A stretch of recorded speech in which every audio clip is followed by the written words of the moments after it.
In today's update, we'll cover significant developments in the Russia-Ukraine conflict, including key international interactions and strategic moves. Stay tuned for all the details.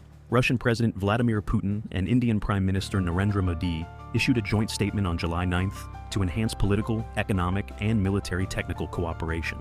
They pledged to increase the joint production of military equipment parts in India and establish a working group on technological cooperation. This move is part of Putin's broader strategy to strengthen ties with non-Western countries, using organizations like the Shanghai Cooperation Organization and BRICS to create an alternative Eurasian security architecture. Modi's support for these efforts underscores the growing strategic partnership between Russia and India. During a private dinner on July 8th, Putin reportedly promised Modi to facilitate the return of Indian volunteers fighting in Ukraine. Indian Foreign Secretary Vinay Mohan Kwatra confirmed this, stating that Indian nationals had been misled into joining the Russian military. About 35 to 50 Indian nationals were recruited under false pretenses, with promises of high-paying support roles. The Kremlin's deceptive recruitment campaign aims to bolster frontline forces without declaring mobilization in Russia. The Kremlin has used similar tactics to recruit individuals from other countries, offering incentives like Russian citizenship and financial compensation. Some unnamed U.S. officials reportedly believe Ukraine does not need to reclaim occupied lands to win the war. This view contrasts sharply with Russian President Putin's stance, as he demands Ukraine's complete capitulation and the surrender of significant territory. The assumption that Ukraine's future security and economic viability are not compromised by losing these lands is flawed. The occupied territories are economically and strategically crucial for Ukraine. Moreover, a ceasefire on Russian terms would allow Russia to regroup and launch future attacks. Putin remains committed to the total destruction of the Ukrainian state.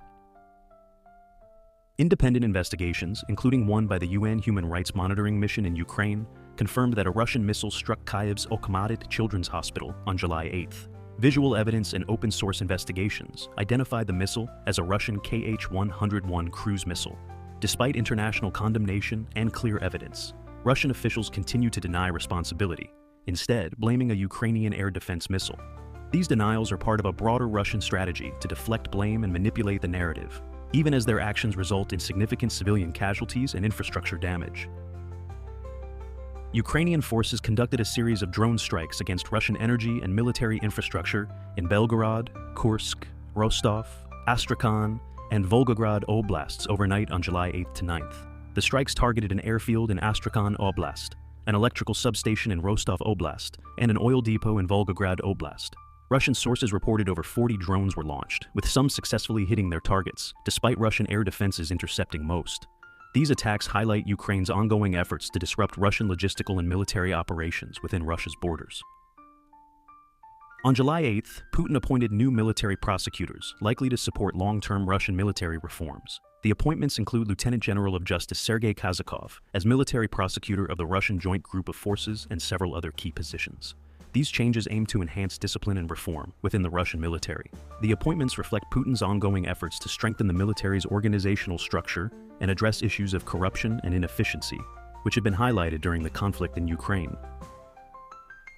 The U.S. Department of Justice announced on July 9th the seizure of several hundred X, formerly Twitter, accounts and domain names used by Russian state media and security services to operate a bot farm. This bot farm, developed by RT and operated by the FSB, aimed to spread disinformation in the U.S. and internationally. The DOJ's actions disrupted a sophisticated AI-enhanced propaganda campaign, highlighting ongoing Russian efforts to influence public opinion and political discourse through social media manipulation. This campaign included creating fictitious profiles to promote Kremlin narratives about the war in Ukraine,